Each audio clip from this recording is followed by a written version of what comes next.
How we doing, America? My name is David Kendrick Jr., owner of Lion Speaking Agency, and I've never actually done a video like this before, so it's pretty cool to do something like this for the first time.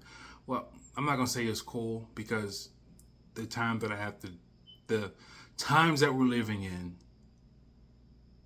are not cool, and with the experience that I have in combat, it kind of bleeds over into the experience that we all have as civilians, which is not cool. Recently in the country, we've had some sniper attacks that have taken out some, well, one prominent figure in the country, the podcaster Charlie Kirk. I can admit that I'm a little bit older, so I wasn't into really I didn't know much about him until this incident happened, and I'm not going to speak about what he was about, none of that stuff. I'm not going to get into that.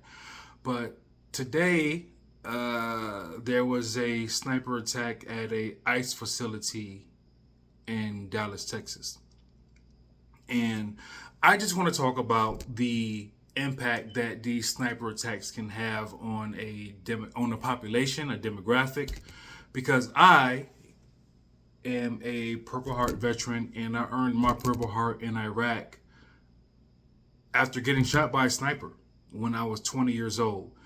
And I wrote a book about it named Cavalry. I'm going to get straight to the point.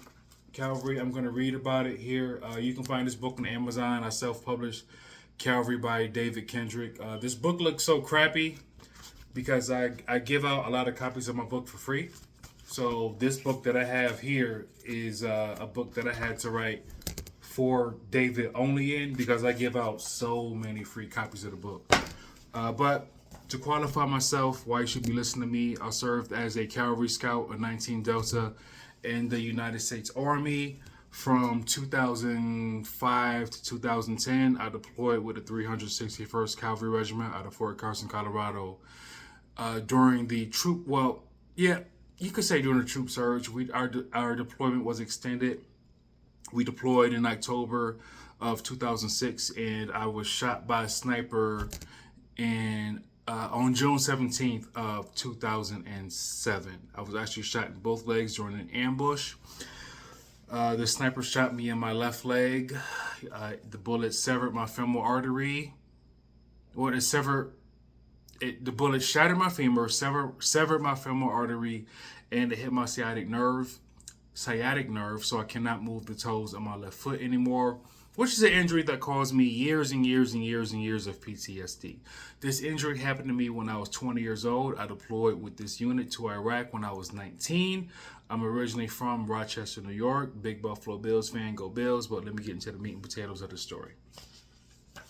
All right, so I'm going to read just a little excerpt from my book, Cavalry. It's from the chapter Back in Iraq, and it's on page 238. So, I was walking by the talk when the E5 and headquarters platoon called me in.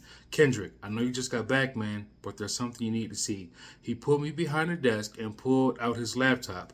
He started playing a video with words in Arabic scrolling across the screen and music playing in the background. What the hell is this? I asked.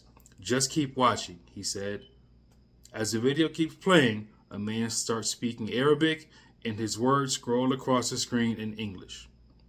Infidels, go home, were the first couple of words said on the screen. The man speaking didn't show his face. He had on a hoodie and was writing on an open tablet. The man went away, and the screen went dark. A picture of a soldier came across the screen, but it was through a camera from a building far away. Allah Akbar was repeated right before a loud bang went off, and the soldier fell to the ground. What the fuck? I screamed as I kept watching. Then I noticed something that worried me. That's a unit we replaced, I yelled. The camera zoomed in and out on the soldiers. I saw the unit patch of the guys we replaced in October. The guy in the video showed his name. It was Juba or something like that. This guy's new in the area. Keep your head on a swivel out there, the E5 said. This must have been a propaganda video we had heard about. The guy in headquarters said the video was uploaded to a terrorist website over there, meaning Iraq. I went to my room, and this time Snell was in there. I asked him about the video. G told me that as soon as I went on leave, headquarters platoon got it. Snell said that the Iraqi police know about him, but they haven't been able to catch him yet. This is an excerpt from a video that we got sent in Iraq of a sniper killing American soldiers and warning us to get out of Iraq. If you know anything about the early years of the war, these videos were easily available online of the war in Iraq. Soldiers getting beheaded, soldiers getting shot by snipers, soldiers getting blown up, and the videos getting uploaded to YouTube and various websites on the internet. Now, let me get to the point. These sniper attacks are killing people in America. This is domestic terrorism. And there's no reason that Americans should have, I would say Americans who didn't serve in combat have the same PTSD that combat veterans like myself who earned one of these have. After the reports about Charlie Kirk came out, there were reports that other podcasters or people who do the same things that he do on college campuses canceled their appearances because they were in fear of their lives because of a sniper attack. Let me talk about the PTSD that I had after my sniper attack. When I got home, I'm from Rochester, New York. I got back home. I got out the Army in June of 2013. And the PTSD that I had from my sniper attack was always thinking that the sniper was still out there and that I would get shot again. I had a very, very, very distinct fear of anything that went, any sound that would make a loud noise would make me jump again and make me think that the sniper was still in the area. My PTSD from this event caused me to stay in the house for weeks at a time. Weeks at a time. Now, what are the chances that I would get shot by a sniper walking down the street in Iraq or walking down the street in America? It should be 0%. But my PTSD, it was like, hey, you got shot by a sniper, and this video is replaying over and over and over in your head. So this still, because this happened to you and because you were sent this video, it still may happen again.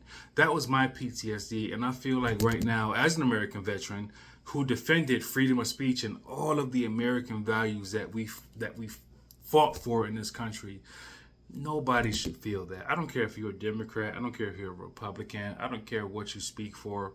We all have freedom of speech in this country. And the domestic terrorism has amped up. I mean, even no matter what you feel about the current president, even he got shot by a sniper. He survived his injuries.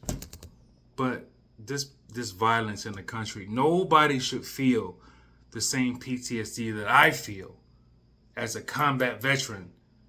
When I deployed during the troop surge in 2007 has been documented as the most dangerous, bloodiest year of the war.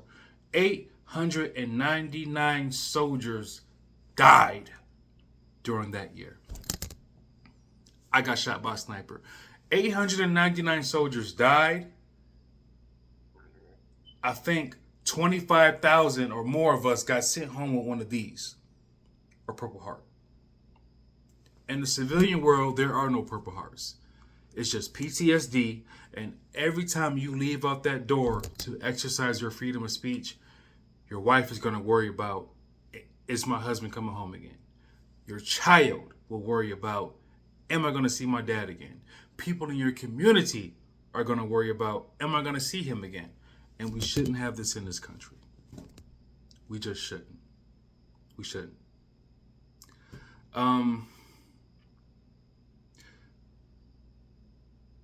I really don't know what else to say. I just had to get that off my chest. With social media and the freedom of speech that we have, use it responsibly. Use it responsibly. You know, this new term that we have now are called influencers, and people are easily influenced, and you never know what your words will influence somebody to do. Hopefully you influence people for good. But as an American veteran that has been shot by a sniper, I don't think that any civilian should feel the same PTSD. Any community should feel the same PTSD that I did after getting shot by a sniper in Iraq.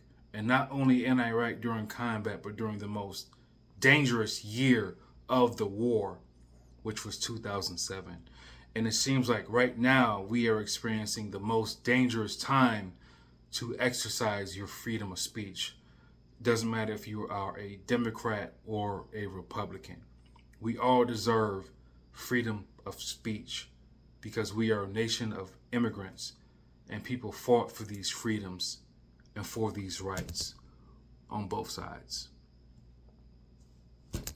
My name is David Kendrick, owner of Lion Speaking Agency.